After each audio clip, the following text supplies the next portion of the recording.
ரெக்கார்டில் போட்டுருவோம். So CAPM method okay. So risk free ரேட்டை வந்து 5% சொல்லி கொடுத்துருக்காங்க. ஸோ ஆர்எஃப் வந்து 5%. ஆர்எஃப் வந்து 5%. இந்த எக்ஸ்பெக்டட் ரேட் ஆஃப் ரிட்டர்ன் அந்த மார்க்கெட் போர்ட்ஃபோலியோ வந்து ஆர்எம் வந்து 11% சொல்லி கொடுத்துருக்காங்க. ஓகே. க்ரோத் ரேட் வந்து பார்த்தோன்னா 8%. க்ரோத் ரேட் வந்து 8%. ஓகே. இந்த last dividend paid on the equity stock of the firm A வந்து பார்த்தீங்கன்னா 2ன்னு சொல்லி கொடுத்துருக்காங்க. லாஸ்ட் டிவிடெண்ட் சொல்லி கொடுத்துருக்காங்க. அப்போ இது வந்து நம்ம D0 நம்ம எடுத்துக்கலாம். ஸோ 2 வந்து D0. பீட்டா வந்து பார்த்தீங்கன்னா 1.5 கொடுத்துட்டாங்க. ஓகே. ஸோ பீட்டா வந்து 1.5 கொடுத்துருக்காங்க. சரி ஓகே. இப்போ க்ரோத் ரேட்டை பற்றி க்ரோத் ரேட் வந்து 8% கொடுத்துருக்காங்க. ஸோ D0 இருக்குது, க்ரோத் ரேட் இருக்குது, கேஇ மட்டும் இல்லை. நம்ம ஃபார்முலாவில் என்ன போடுவோம், D1/KE - G போடுவோம். ஸோ கேஇ மட்டும் இல்லை. ஸோ கேஇ வந்து சிஏபிஎம் மெத்தடில் நம்ம கண்டுபிடிக்கணும். ஸோ சிஏபிஎம் மெத்தடில் நம்ம கண்டுபிடிக்கிறப்போ என்ன ஃபார்முலா போடுவோம், RF plus beta into RM minus RF நம்ம போடுவோம். ஓகே. ஸோ அதான் ஃபஸ்ட்டு ஏக்கு வந்து நம்ம சிம்பிளாக போட்டுடலாம். ஆர்எஃப் வந்து பார்த்திங்கன்னா 5% வரும். சிஏபிஎம் மெத்தடில் கேஇ கண்டுபிடிக்கிறப்போ RF plus beta into RM minus RF நம்ம போடுவோம். ஸோ ஆர்எஃப் ஆக்சுவலாக எவ்வளோ கொடுத்துருக்காங்க, ஆர்எஃப் வந்து 5% கொடுத்துருக்காங்க. ஸோ 5 ப்ளஸ் பீட்டா வந்து எத்தனை கொடுத்துருக்காங்க, 1.5 கொடுத்துருக்காங்க. So 1.5. RM minus RF, RM வந்து 11 கொடுத்துருக்காங்க, ஆர்எஃப் வந்து 5. So 11 minus 5. ஓகே. ஸோ இது சால்வ் பண்ணுறப்ப எவ்வளோ வரும், 6 × 1.5 6 × 1.5 ப்ளஸ் 5 போட்டிங்கன்னா 14% வந்து கேஇ வரும். ஓகே. ஸோ கேஇ வந்து 14%. ஸோ இது நம்ம டேரெக்டாக அந்த P0 ஃபார்முலாவில் அப்ளை பண்ணிடலாம். D1/KE - G போடுறப்போ D1 இங்கே ஆக்சுவலாக என்ன, D0 வந்து கொடுத்துருக்காங்க. ஸோ 2 ப்ளஸ் க்ரோத் ரேட் நம்ம போடணும். ஓகே. ஸோ 2 ப்ளஸ் க்ரோத் ரேட்னா 2 ப்ளஸ் க்ரோத் ரேட் எவ்வளோ கொடுத்துருந்தாங்க சம்மில், க்ரோத் ரேட் வந்து 8%. ஓகேங்களா. ஸோ 2 + 8% போட்டிங்கன்னா உங்களுக்கு 2.16 வந்து D1 வரும். ஸோ 2.16/KE, கேஇ வந்து 14%. ஸோ 14 போட்டுக்கோங்க. க்ரோத் வந்து என்ன பார்த்தோம், க்ரோத் வந்து 8% தானே. ஓகே 8. ஓகே. ஸோ இப்போ பெர்சன்டேஜ் போடுறப்போ 2.16/14 - 8னா எத்தனை வரும், ஆக்சுவலாக 6 வரும். ஓகே. ஸோ 2.16/6% போட்டிங்கன்னா உங்களுக்கு 36 வந்து P0. ஸோ ஃபஸ்ட்டு வந்து ஈஸியாக முடிஞ்சிருச்சு. செகண்ட் வந்து ஆக்சுவலாக என்ன பண்ணுவோன்னா, செகண்ட் வந்து சிம்பிள் தாங்க. நம்ம என்ன பண்ணுவோம்னா, இன்ஃப்ளேஷன் ப்ரீமியம் வந்து 3% இன்க்ரீஸ் ஆயிருக்குன்னு சொல்லி கொடுத்துருக்காங்க. க்ரோத் ரேட் வந்து 3% இன்க்ரீஸ் ஆயிருக்குது. பீட்டா வந்து பார்த்தீங்கன்னா 1.3 ரைஸ் ஆயிருக்குது. ஓகே. ஸோ இப்போ இன்ஃப்ளேஷன் ப்ரீமியம்னா, இந்த இன்ஃப்ளேஷன் ப்ரீமியம் நம்ம எதில் போடுவோம்னா ஆர்எஃப்ல மட்டும்தான் போடுவோம், ஆர்எம்ல நம்ம போட மாட்டோம். ஓகேங்களா. அதாவது இன்ஃப்ளேஷனை பேஸ் பண்ணி தான் என்ன பண்ணுவாங்கன்னா பேங்க்கோட இன்ட்ரெஸ்ட் வந்து சேஞ்ச் பண்ணுவாங்க. ஸோ ஒரு இந்தியாவில் உள்ள இன்ஃப்ளேஷன் ரேட் வந்து கூடுது அப்படின்னா பேங்க்கோட இன்ட்ரெஸ்ட் ரேட் வந்து கூடும். மார்க்கெட் ப்ரைஸ் வந்து ஆல்ரெடி இன்ஃப்ளேஷன் எல்லாமே அஃபெக்ட் ஆகி தான் மார்க்கெட் ரேட் வந்து கொடுத்துருப்பாங்க. ஸோ இதில் மார்க்கெட் ரேட்டை நம்ம எந்த சேஞ்சஸும் பண்ண வேண்டாம். ஓகேங்களா. ஸோ ஆர்எஃப்ல மட்டும் நம்ம சேஞ்ச் பண்ணால் போதும். ஆர்எஃப் ஆல்ரெடி எவ்வளோ கொடுத்துருந்தாங்க, எனக்கு கீழே வர மாட்டேங்க. ஆர்எஃப் வந்து ஆல்ரெடி 5 கொடுத்துருக்காங்க. ஓகேங்களா. ஸோ 5லேருந்து இந்த இன்ஃப்ளேஷன் ப்ரீமியம் மட்டும் நீங்கள் ஆட் பண்ணிக்கோங்க, 3% ஆட் பண்ணிக்கோங்க. ஓகேங்களா. ஸோ ஆர்எஃப் வந்து இங்கே 8% வரும். ஓகே. ஆர்எம் வந்து அதே 11% தான், 11% தானே கொடுத்துருந்தாங்க. ஸோ 11% தான். ஓகே. ஸோ பீட்டா வந்து என்ன கொடுத்துருந்தாங்க, பீட்டா வந்து 1.3 ரைஸ் ஆயிருக்குது. ஓகே. ஸோ இப்போ இதை வச்சு நம்ம சிஏபிஎம் மெத்தடில் போடுவோமா. ஸோ கேஇ = ஆர்எஃப் வந்து 8% ப்ளஸ் பீட்டா வந்து 11 போடுவீங்க. அப்புறம் RM minus RF. Okay. So RF plus beta into RM minus RF போடுறப்போ ஆர்எம் வந்து என்னது 11 மைனஸ் ஆர்எஃப் வந்து 8. ஓகே. ஸோ இப்படி நம்ம போடுவோம். ஸோ 11 - 8 ஆக்சுவலாக என்ன வரும், 3 வரும். 3 × 11 வந்து 33. 33 + 8 வந்து 41. கரெக்டு தானே. ஐயோ இங்கே என்ன வேற மாதிரி போட்டிருக்கானுங்க. ஐயோ பீட்டா வந்து 11 கிடையாதுங்க, பீட்டா வந்து 1.3. ஓகே. ஸோ பீட்டா வந்து 1.3ங்கிறப்போ 3 × 1.3 போடும். 3.9 + 8 போட்டிங்கன்னா உங்களுக்கு 11.9% கேஇ வந்திருக்கும். ஓகே. ஸோ கேஇ வந்து 11.9% அப்படின்னா நம்ம அந்த P0 வந்து நம்ம கண்டுபிடிப்போமா. ஸோ P0 வந்து D1/KE - G போடுவோம். ஓகேங்களா. ஸோ இந்த ஃபார்முலா நீங்கள் அப்ளை பண்ணிடலாம்லா. ஸோ இதில் எந்த டவுட்டும் இல்லைங்களா. ஸோ கேஇ வந்து 11.9%. ஓகே. ஸோ இன்ஃப்ளேஷன் ப்ரீமியம்னா நம்ம இதாங்க 3% வந்து எதில் மட்டும்தான் இன்ஃப்ளேட் ஆகும்னா ஆர்எஃப்ல மட்டும்தான் இன்ஃப்ளேட் ஆகும். ஆர்எம் அவங்க கொடுத்துருக்காங்கன்னா இந்த இன்ஃப்ளேஷன் எல்லாம் கன்சிடர் பண்ணி தான் கொடுத்துருப்பாங்க. ஸோ ஆர்எம்ல இதை பற்றி நம்ம போடவே வேண்டாம். ஆர்எஃப்ல தான் நம்ம இந்த இன்ஃப்ளேஷன் ப்ரீமியம் வந்து ஆட் பண்ணுவோம். ஓகே. ஓகே. ஸோ இதுக்கு முன்னாடி உள்ள சம்லாம் வந்து பார்த்தீங்கன்னா டேரெக்டாக வந்து பார்த்தீங்கன்னா கேஇ நம்ம கண்டுபிடிப்போம் D1 - P0 எக்ஸிஸ்டிங் டிவைஸ்ன்னு சொல்லிட்டு கொடுத்துருப்பாங்க. ஸோ இதில் வந்து நீங்கள் டேரெக்டாக அப்ளை பண்ணுற மாதிரி தான் இருக்கும். ஓகே. ஸோ வேறு இந்த மாதிரி ட்விஸ்டடை வந்து இதில் கிடையாது. ஸோ நம்ம வந்து இப்போ 28 சம் வந்து நம்ம பார்த்தாச்சு. ஓகே. நெக்ஸ்ட்டு நம்ம என்ன சம் பார்க்கலான்னா 28 சம் ஓவர். 29th வந்து step up growth model. So இது வந்து எதை பேஸ் பண்ணி பார்க்கலான்னா 29th 30யும் பார்த்துடலாம். 31 32 33 34 35 36 37 38 பார்க்கலாம். ஓகேங்களா. ஸோ 38 பார்க்கலாம். அது கொஞ்சம் அட்வான்ஸாக இருக்கும். அதுக்கு முன்னாடி உங்களுக்கு எந்த சம் சொல்லி கொடுக்க step up growth model. Step up growth மாடலில் ஒரு சம் பார்த்துருவோம். ஓகேங்களா. ஸ்டெப் அப் க்ரோத் மாடல் ஒன்று ஆக்சுவலாக ஈஸி தான். Okay. So ABC limited has a paid dividend of 0.40. First ஸ்டார்டிங்கில் வந்து பார்த்தீங்கன்னா 0.40 வந்து கொடுத்துட்ருக்காங்க. ஓகே. ஸ்டார்டிங்கில் D0 வந்து பார்த்தீங்கன்னா 0.4 வந்து கொடுத்துட்ருக்காங்க. இந்த dividend will grow at 11.3% annually for next 3 years. ஓகேங்களா. ஸோ மொதல் 3 வருஷம் பார்த்தீங்கன்னா க்ரோத் வந்து பார்த்தீங்கன்னா ஃபஸ்ட்டு 3 இயர்ஸுக்கு வந்து எத்தனை பெர்சன்டேஜ் போயிட்டுருக்குது 11.3% வந்து போயிட்டுருக்கு. Okay. Okay. Then the dividend growth will linear decline in stage 2 year 4 to 8. Year 4 to 8 வந்து லீனியராக டிக்ளைன் ஆகுது. Thereafter dividend will be consistently grow at 2.3. ஓகேங்களா. ஸோ தேர் ஆஃப்டர் 4 to 8 வந்து லீனியர் டிக்ளைன் ஆகுதான். Okay. So இப்போ ஆக்சுவலாக 11.3 இருக்குதா. 4 to 8 வந்து லீனியர் டிக்ளைன் ஆகுது. தேர் ஆஃப்டர்னா 9th year dividend. 9th year dividend வந்து எவ்வளோ வருது 2.3 குறையுது. ஓகே. புரியுதா. ஸோ க்ரோத் வந்து பார்த்தீங்கன்னா 4 to 8 லீனியராக டிக்ளைன் ஆகுது. லீனியர் டிக்ளைன் தான் வருஷம் வந்து பார்த்தீங்கன்னா இந்த ஈக்குவலான அமௌண்ட் வந்து க்ரோத் ரேட்டில் குறைஞ்சிக்கிட்டே வரும். ஸோ 9th இயரில் வந்து பார்த்தீங்கன்னா 2.3 குறைஞ்சிருச்சு. ஓகே. ஸோ இப்போ 3rd இயரில் பாருங்கள் 1 2 3 வரைக்கும் பார்த்தீங்கன்னா 11.3% இருக்குது. இப்போ 9th இயரில் வந்து பார்த்தீங்கன்னா 2.3% இருக்குது. ஓகே. ஸோ இது ரெண்டுக்கும் நடுவில் கேப் எத்தனை 9லேருந்து 6 வரைக்கும் பார்த்தீங்கன்னா 6 years வந்து கேப் இருக்குது. ஓகே. ஸோ 6 years வந்து கேப் இருக்குது. ஸோ 11.3லேருந்து 2.3னா எவ்வளோ குறைஞ்சிருக்குது ஆக்சுவலாக 11.3 - 2.3 போட்டிங்கன்னா 9 வரும். ஓகேங்களா. ஸோ 9% வந்து குறைஞ்சிருக்கு.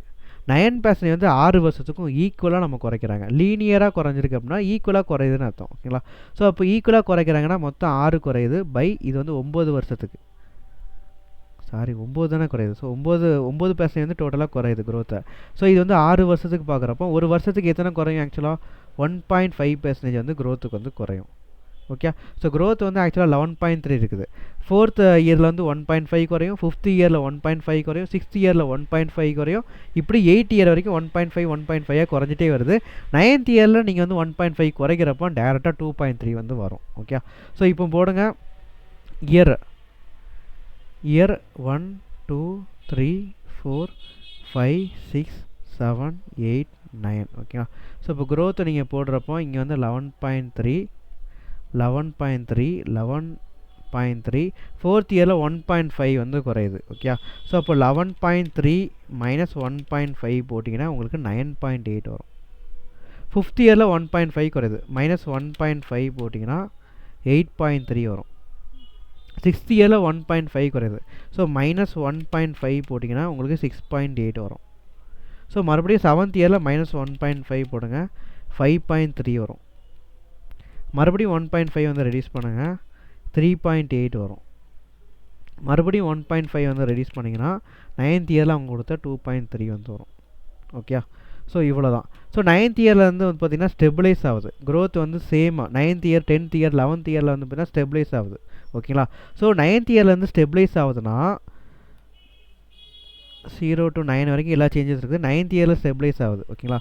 ஸோ இங்கேருந்து வரக்கூடிய கேஷ் ஃப்ளோ எல்லாத்தையும் நம்ம டிஸ்கவுண்ட் பண்ணோம்னா 9th இயர்லேருந்து வரக்கூடிய எல்லா கேஷ் ஃப்ளோவையும் நம்ம டிஸ்கவுண்ட் பண்ணோம்னா 8th இயரோட டெர்மினல் வேல்யூ நமக்கு கிடச்சிரும். ஓகேங்களா? ஓகே. ஸோ இப்போ பிசியில் நம்ம கண்டுபிடிக்கிறப்போ ஒன்றும் இல்லை, எல்லா வருஷத்தோட டிஸ்கவுண்டிங் நம்ம போடுவோம். ஓகேங்களா? ஸோ டிஸ்கவுண்டிங் போடுறப்போ நமக்கு வந்து அந்த வரக்கூடிய கேஷ் ஃப்ளோ எல்லாத்தையுமே நம்ம டிஸ்கவுண்டிங் போட்டோம் அப்படின்னா நமக்கு வந்து பிசியில் வந்து நம்ம ஃபைண்ட் அவுட் பண்ணிடலாம். ஓகே. ஸோ இப்போ கேஷ் ஃப்ளோ வந்து பார்த்திங்கன்னா ஃபஸ்ட் இயர்லேருந்து டிவிடெண்ட் வந்து கேஷ் ஃப்ளோ வருது. ஸோ வருஷத்துலேருந்து 8வது வருஷம் வரைக்கும். ஓகேங்களா? ஸோ 8வது வருஷம் வரைக்கும் என்ன வரும்? 8வது வருஷம் வரைக்கும் பார்த்தீங்கன்னா டிவிடெண்ட் இன்கம் வரும். 8th இயரில் வந்து பார்த்திங்கன்னா டெர்மினல் வேல்யூ நம்ம வந்து எடுத்துக்கோம். ஸோ கேஷ் ஃப்ளோவில் 8th இயரில் வந்து பார்த்திங்கன்னா டிவிடெண்ட் ப்ளஸ் இந்த டெர்மினல் வேல்யூ ரெண்டுமே வரும். புரியுதா? ஸோ இந்த சம் நம்ம ஆக்சுவலாக நம்ம டிஸ்கஸ் பண்ணியிருக்கோம். டெர்மினல் வேல்யூ நம்ம டிஸ்கஸ் பண்ணியிருக்கோம். டெர்மினல் வேல்யூனா ஒன்றும் இல்லைங்க, 8th இயருக்கு அப்புறம் வந்து ஃபுல்லாமே ஸ்டெபிளைஸாக இருக்குதா, எல்லாத்துக்குமே நம்ம வந்து உட்காந்து போட்டுட்ருக்க முடியாது. நம்ம என்ன பண்ணோம்னா ஜஸ்ட் 8th இயர் எண்டில் இந்த ஷேரோட வேல்யூ என்னவோ அதை சேல் பண்ணிட்டோன்னா வரக்கூடிய கேஷ் இன்ஃப்ளோ நம்ம எடுத்துக்கோம். ஓகே. ஸோ 8th இயர் எண்டில் ஷேரை சப்போஸ் நீங்கள் சேல் பண்ணுறீங்கன்னா என்ன வேல்யூக்கு நீங்கள் சேல் பண்ணுவீங்க? என்ன வேலைக்கு நீங்கள் சேல் பண்ணுவீங்க? 9th இயர்லேருந்து வரக்கூடிய கேஷ் ஃப்ளோ எல்லாத்தையும் நீங்கள் டிஸ்கவுண்டிங் பண்ணிங்கன்னா 8th இயரோட டெர்மினல் வேல்யூ கிடச்சிரும். ஓகேங்களா? ஸோ இந்த 8th இயரில் போடுறப்ப dividend plus terminal value P8 நீங்கள் போடுவீங்க. ஓகே. ஸோ அவ்வளோதான் மேட்ரு. ஸோ இப்போ சம்மில் பாருங்கள். ஐயோ சம் இந்த இருக்குது. சம்மில் வந்து பார்த்தீங்கன்னா ஆக்சுவலாக என்ன பண்ணுவாங்க அப்படின்னா டிவிடெண்ட் வந்து பார்த்தீங்கன்னா 11.3 சொல்லி க்ரோத் ஆகிட்டே வருது. ஸோ ஃபஸ்ட் இயரில் வந்து பாருங்கள் டிசியில் வந்து 0.4. ஸோ இதில் வந்து 11.3 க்ரோத்தை நீங்கள் ஆட் பண்ணிங்கன்னா 0.445 வரும். செகண்ட் இயரில் கேஷ் ஃப்ளோ பாருங்கள் 0.445லேருந்து 11.3% நீங்கள் ஆட் பண்ணிங்கன்னா 0.496 வந்து டிவிடெண்ட் வரும். அதுக்கப்புறம் தேர்ட் இயரில் பாருங்கள் 11.3% நீங்கள் ஆட் பண்ணிங்கன்னா 0.551 வரும். ஓகேங்களா? ஓகே. ஸோ இப்போ ஃபோர்த் இயரில் க்ரோத் ரேட் எவ்வளோ? 9.8%. ஓகேங்களா? ஸோ அதான் 9.8% போட்டிருக்காங்க. ஃபோர்த் இயரில் 9.8%. ஐயோ ஒரு நிமிஷம். 9.8%. ஃபிஃப்த் இயரில் 8.3, 6.8, 5.3, 3.58. ஓகேங்களா? ஸோ இது எல்லாமே தான் வரிசையாக போட்டிருக்காங்க. 8.3, 6.8, 5.3, 3.8. ஓகேங்களா? ஸோ இப்படி நீங்கள் ஒவ்வொரு வருஷமும் நீங்கள் க்ரோத் ரேட் ஆட் பண்ணிட்டே இருந்தீங்கன்னா டிவிடெண்ட் வந்து எவ்வளோ வருங்கிறத நம்ம ஃபைண்ட் அவுட் பண்ணிடலாம். ஓகேங்களா? ஸோ 8th இயர் வரைக்கும் தான் நமக்கு வந்து தேவை. 9th இயர் வந்து ஸ்டெபிளைஸ் ஆகிடுச்சு. ஓகேங்களா? ஸோ இந்த ஸ்டெபிளைஸ் ஆன ரேட்டை வச்சு நம்ம டெர்மினல் வேல்யூ வந்து நம்ம கண்டுபிடிக்கணும். ஓகேங்களா? ஸோ டெர்மினல் வேல்யூ எப்படி கண்டுபிடிப்போம்? 8th இயரோட terminal value. So P8 வந்து எப்படி கண்டுபிடிப்போம்னா D9/KE - G. ஓகேங்களா? ஸோ இவ்வளோ தான். ஸோ D9 ஆக்சுவலாக என்னது? 0.793 பை KE வந்து எவ்வளோ?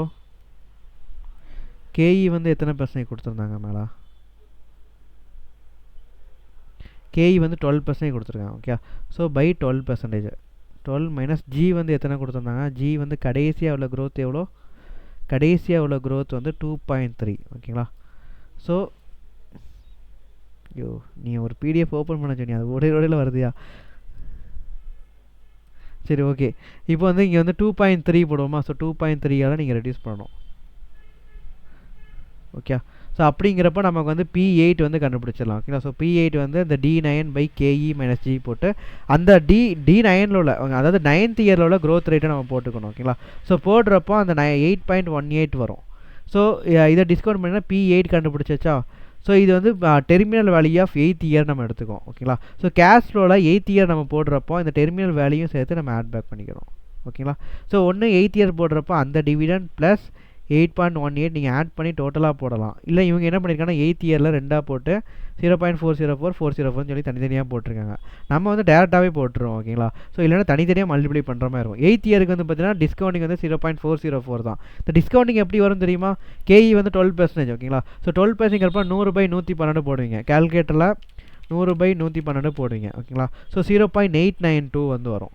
ஸோ 2 தடவை இன்ட்டு போட்டுட்டு ஈக்குவல் டு கொடுத்தீங்கன்னா 0.797 வரும். அப்புறம் ஒரு ஈக்குவல் டு கொடுத்தீங்கன்னா 0.712 வரும். அப்புறம் ஒரு ஈக்குவல் டு கொடுத்தீங்கன்னா 0.636 வரும். ஓகேங்களா? ஸோ அப்புறம் ஈக்குவல்டாக கொடுத்தீங்கன்னா அந்த டிஸ்கவுண்டிங் ஃபேக்டர் வந்து என்னங்கிறது தெரிஞ்சிடும். சப்போஸ் இந்த டிஸ்கவுண்டிங் ஃபேக்டர் அவங்களே கொடுத்துருவாங்க சம்மில். இங்கே ஆக்சுவலாக கொடுக்கல, ஒரு சில நேரத்தில் வந்து கொடுத்துருவாங்க. அப்படி கொடுக்கலன்னா நீங்களே போட்டுடலாம். ஓகேங்களா? ஸோ டிஸ்கவுண்டிங் ஃபேக்டர் ஒன்றுமே கிடையாது.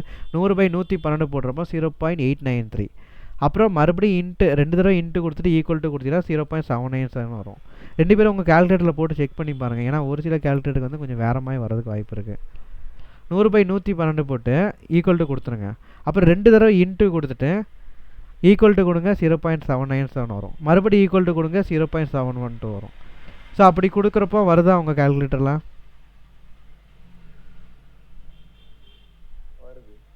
சூப்பர். ஓகே. ஒரு okay, okay, okay. Super, super.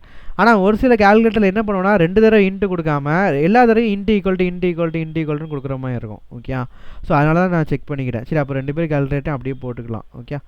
சரி, ஓகே. அப்போ நம்ம அப்படி போக்குறப்போ நம்ம டிசிஎஃப் வந்து நம்ம கண்டுபிடிச்சிடலாம். ஓகேங்களா? ஸோ டிசிஎஃப் போடுறப்போ ஒவ்வொரு வருஷத்தோட டிவிடன் நம்ம போடுவோம். 8th இயர்ல வந்து பார்த்தீங்கன்னா dividend plus terminal cash flow ரெண்டுமே நம்ம போட்டு பிசியில் வந்து நம்ம கண்டுபிடிச்சிடணும். ஸோ பிசியில் வந்து என்ன வந்திருக்கு? 6.255. அவ்வளோதான். ஓகே. ஸோ இதான் ஸ்டெப் அப் growth மாடல். இது வந்து நார்மலான சம். இதில் ஒரு சில சம்ஸ் வந்து வித்தியாசமாக கேட்பாங்க. சில நேரம் போனஸ் ஷேர் வந்து இஷ்யூ பண்ணியிருப்பாங்க. போனஸ் ஷேர் இஷ்யூ பண்ணுறப்ப எந்த மாதிரி வரும்னு சொல்லிட்டு நம்ம அதெல்லாம் கால்குலேட் பண்ணுற மாதிரி இருக்கும். ஓகேயா? ஓகே. ரைட் இஷ்யூ பைபேக் உண்மையிலேயே நீங்கள் பார்த்ததில்ல இல்லையா சஜஸ்டர்லலாம்? நான் எதுலேயோ பார்த்துருக்கேனுங்க. இல்லைண்ணா.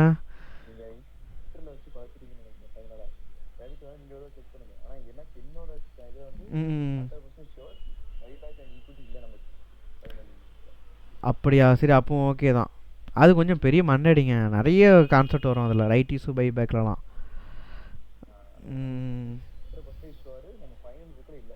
அப்படியா? சரி, ஓகே. Okay, okay. அப்போ இதுக்கு முன்னாடி இருந்திருக்கு போல. நான் படிக்கிறப்போ இருந்திருக்கும்னு நினைக்கிறேன். 2016 சிலபஸில் நான் எழுதுனேன். அந்த டைமில் இருந்திருக்கும் போல். அந்த டைமில் ஆக்சுவலாக 2016 சிலபஸ் இருக்கிறப்போ இன்டருக்கு வந்து இந்த பைபேக் ரைட் இஷ்யூ கிடையாது. அப்போ 2022 சிலபஸில் வந்து ஃபைனலுக்கு தூக்கிட்டு இன்டருக்கு வச்சுட்டாங்கன்னு நினைக்கிறேன். இன்டருக்கு நான் கிளாஸ் எடுக்கிறப்போ நான் ரைட் இஷ்யூ பைபேக் வந்து நான் சொல்லிக் கொடுத்தேன். சரி, ஓகே. ஆமாம். அதான் தூக்கி கொண்டு வந்திருக்கேன். பைபேக்கில் பயங்கரமாக இருக்கிறதுலே ஷேர் வேல்யூஷன் சாப்டரில் இந்த புக்கில் பைபேக் தான் இருக்கிறதுலே பயங்கரமான சம்மாக இருக்கும். நல்ல வேலை அது வந்து போர்ஷன் இல்லைன்னா நல்லது தான். Market capitalisation. இன்னொரு நாள் இன்றைக்கி வந்து கிளாஸ் வந்து இன்றைக்கி வரல, எங்கேயோ வெளியே போகிறேன் அப்படின்னாங்க. சரி, நான் ரெக்கார்டாக வீடியோ நான் சென்ட் பண்ண ட்ரை பண்ணுறேன் அப்படின்ட்டுருக்கேன். ம்